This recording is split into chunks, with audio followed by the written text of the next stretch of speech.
함께 기도합니다. 요한복음 12장 46절 나는 빛으로 세상에 왔나니 물은 나를 믿는 자로 어둠에 거하지 않게 하려 함이로라. 아멘.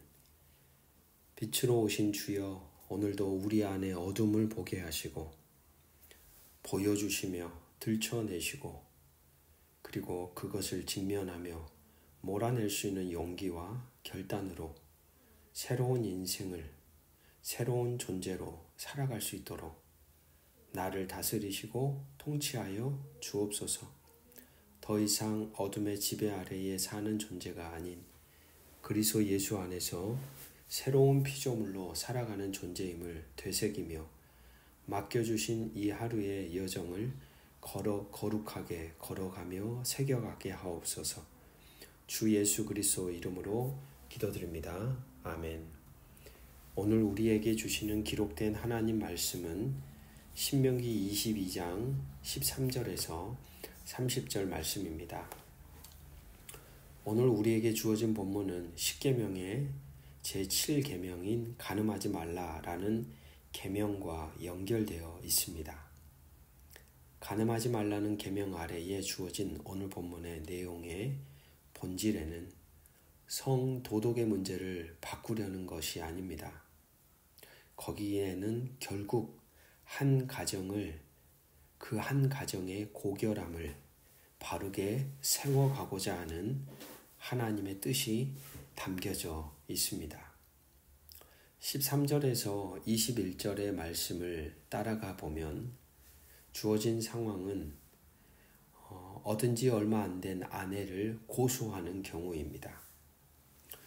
우리가 구약 성경을 읽을 때 항상 염두에 두어야 할 사실 중에 하나는 남자와 여자의 사회적 자리가 달랐다라는 지점을 늘 기억해야 합니다. 이 당시에는 여인의 경우에는 가정의 소유물인 것이죠. 남자의 소유물의 개념으로 취급했고 그렇게 대우했습니다. 물론 오늘 우리가 사는 시대에 이것은 맞지 않는 생각들이죠. 하지만 그 당시에는 그런 상황 속에 말씀이 주어졌다라는 점을 우리는 염두해야 합니다. 얻은 지 얼마 안 된 아내를 고소하는 것이죠. 그녀의 처녀성의 문제를 놓고 고소를 하는 것입니다.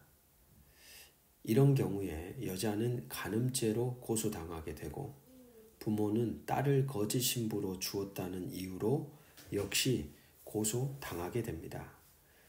이런 말도 안 되는 고소를 당함으로 보십시오. 한 여인도 그리고 그 부모도 졸지에 온갖 수치와 모멸을 경험하게 되는 상황이 함부로 일어나지 않도록 오늘 말씀의 규례는 강력한 무고 억제책을 제시하고 있습니다. 19절을 보십시오. 이스라엘 처녀에게 누명을 씌움으로 말미암아 그에게서 은 100세겔을 벌금으로 받아 여자의 아버지에게 주고 그 여자는 그 남자가 평생에 버릴 수 없는 아내가 되게 하려니와.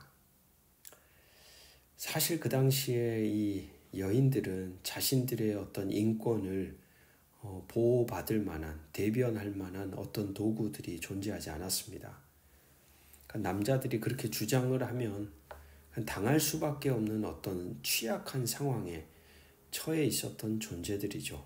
그러나 오늘 성경은 그런 상황에 처하게 되는 젊은 아내를 보호하기 위한 방어책을 마련합니다. 그녀의 명예를 지켜주고 그녀와 이혼하려는 남편의 변해버린 마음을 바로잡아주므로 한 여인의 미래를 안전하게 지켜주고 있습니다. 아마도 이혼한 여자가 되는 것보다 이런 남자에게 속한 가정이 그래도 이 여인에게 생명을 지켜주는 안전한 곳이라고 보았던 것 같습니다.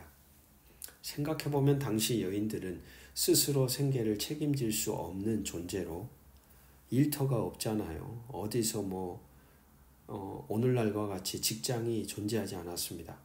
남편이 부재하면 졸지에 몸을 팔거나 구걸을 통해서만 삶을 지켜갈 수 있었기 때문에 아마도 그런 생각을 한 게 아닐까 생각해 봅니다. 한 가정을 이룬다는 것은 단순한 마음의 동기로 쉽게 맺고 끊는 관계처럼 가벼운 일이 아닙니다. 그만큼 신중하게 그리고 결정이 되었을 때에는 서로가 서로에 대해 존귀하게 여기며 마음을 다해 사랑해야 하는 거룩한 책임이 있습니다. 특별히 당시 남자의 사회적 지위가 높았기에 그에 반해 한없이 힘없고 연약한 존재인 여인들의 삶을 오늘 신명기의 계명은 지켜주고 있다는 점을 주목해야 합니다. 하나님의 시선이 거기 있다는 것이죠. 이어지는 23절에서 29절의 규정들은 그 외에 불법적인 혼외 성적 관계에 대한 내용들입니다. 약혼의 경우 결혼과 다르지 않게 생각했습니다. 동일한 무게를 가진 단어입니다. 즉 약혼한 여인일지라도 다른 누군가와 성적인 관계를 맺었을 때 간음이 된 것입니다. 그런데 참 섬세한 지점은 오늘 말씀을 가만히 따라가 보면 그러한 남자와 여자의 이런 어떤 불법적 혼의 성적 관계를 결과로 두 사람 다 무조건 처벌하는 게 아닙니다. 그런 상황이 발생하게 된 장소 따라 그리고 또 중요한 것 힘없는 여인의 동의 여부에 따라 전혀 다른 판결의 결과를 내린다는 점이 눈에 들어옵니다. 보통은 결과론적으로 판결하기 쉽지 않습니까? 그러나 오히려 오늘 말씀은 그러한 과정들이 어떻게 일어나게 되었는지에 대하여 세세하게 다루고 있다는 것이죠. 사람들이 북적대는 성 내에서 일어났는가? 아니면 인적이 드문 들판에서 일어났는가? 그리고 동침한다는 말, 거기에는 강제나 폭력이 암시되지 않는 단어입니다. 그러니까 여인이 동의했다는 맥락에서 쓰여진 것이고 반면 강간하였다는 말은 히브리어 본문 그대로 직역해보면 남자가 여자를 붙잡아 억지로 동침했다라고 하는 그러니까 전혀 다른 상황으로 해석이 되는 것이죠. 바로 이런 부분도 여인들의 어떤 취약함을 보완해주는 하나의 법조문이라고 볼 수 있겠습니다. 이러한 세부적인 환경과 상황 동기에 대한 부분까지 면밀하게 생각하게 한다는 것은 그만큼 하나님의 말씀의 가르침이 지난번에 우리가 한번 살펴보았듯이 죄를 지은 자는 제대로 처벌해야 한다는 것이죠. 죄를 지었으면 그만한 대가를 치러야 하는 것이고 죄를 짓지 않았다면 무죄한 사람이라면 억울하게 심판받지 않게 해야 한다. 억울하게 피 흘리지 말게 해야 된다라고 하는 하나님의 의도가 깔려 있습니다. 다른 경우가 하나 더 있습니다. 약혼하지 않는 여인의 경우입니다. 약혼하지 않았을 경우 그 여인은 아버지의 재산 목록 안에 들어갑니다. 당시 시대 속에서 그렇게 바라보았습니다. 그렇게 여자가 동의하였더라도 아버지에 대한 어떤 재산에 대한 하나의 범죄가 되는 것이죠. 그런 측면에서 29절을 보면 그 동침한 남자는 그 처녀의 아버지에게 은 50세겔을 주고 그 처녀를 아내로 삼을 것이라. 그가 그 처녀를 욕보였은즉 평생에 그를 버리지 못하리라. 오늘날로 이해되지 않는 생각들이지만 당시 여성들의 자리가 그러했기에 손상된 어떻게 보면 자기 존재됨 그것을 끌어안고 살아가야 하는 이 여성의 삶을 그 일을 저지른 남자가 책임지게 합니다. 그리고 아버지에 대해서도 대가를 지불하도록 이야기합니다. 그로 인해 그러한 범죄자가 다른 여인을 선택할 권한을 뺏어버립니다. 신속하게 이혼을 행할 수 있는 통로까지도 아예 미연에 막아버리고 있습니다. 평생에 그를 버리지 못하리라. 그렇게 함으로 이 여인의 삶을 위한 안전장치를 부여하시는 하나님을 우리는 또한 보게 됩니다. 마지막 30절입니다. 사람이 그의 아버지의 아내를 취하여 아버지의 하체를 드러내지 말지니라.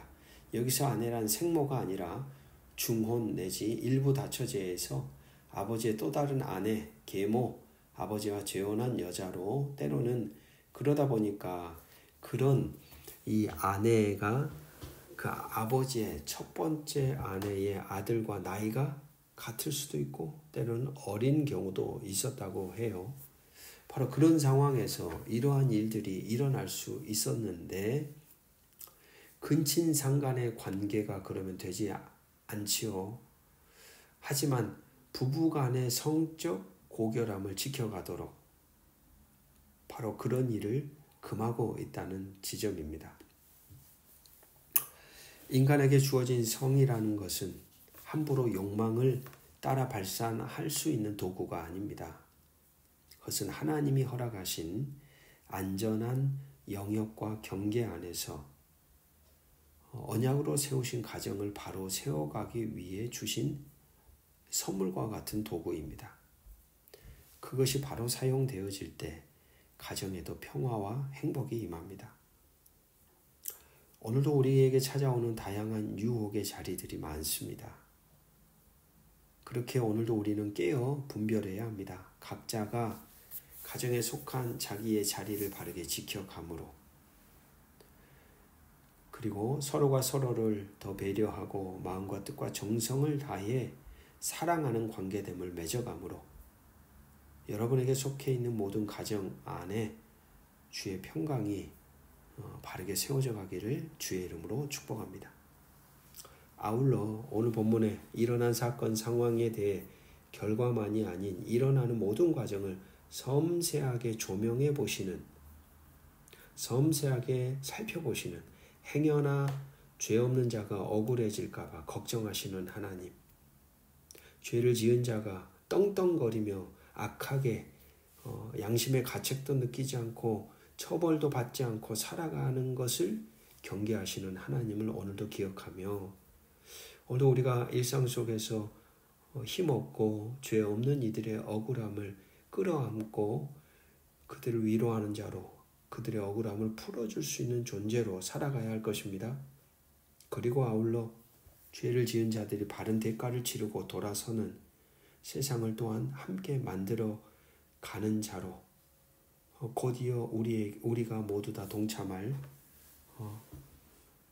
하나의 투표권을 바르게 또한 행사하며 이 대한민국 땅에도 죄를 짓는 자들이 죄에 대한 대가를 바르게 감당하고, 그리고 바르고 정직하게 살아가는 이들이 또한 이 나라를 바르게 세워가는 자들로 세워지도록 우리는 힘써야 하겠습니다. 기도합니다. 허락하신 가정을 정하여진 경계 안에 바르게 지켜가도록 우리의 마음과 생각을 다스려 주옵소서. 일상을 바라보며 죄 없는 이들이 억울하게 아픔과 고통을 경험하는 일이 일어나지 않도록 분별하며 힘쓰게 하시고, 죄 짓는 이들이 그 죄에 대한 대가를 바르게 치르며 자기 존재를 회개하며 돌아서는 세상을 만들어가는 자리에 함께 동참하게 하옵소서. 주 예수 그리스도 이름으로 기도드립니다. 아멘.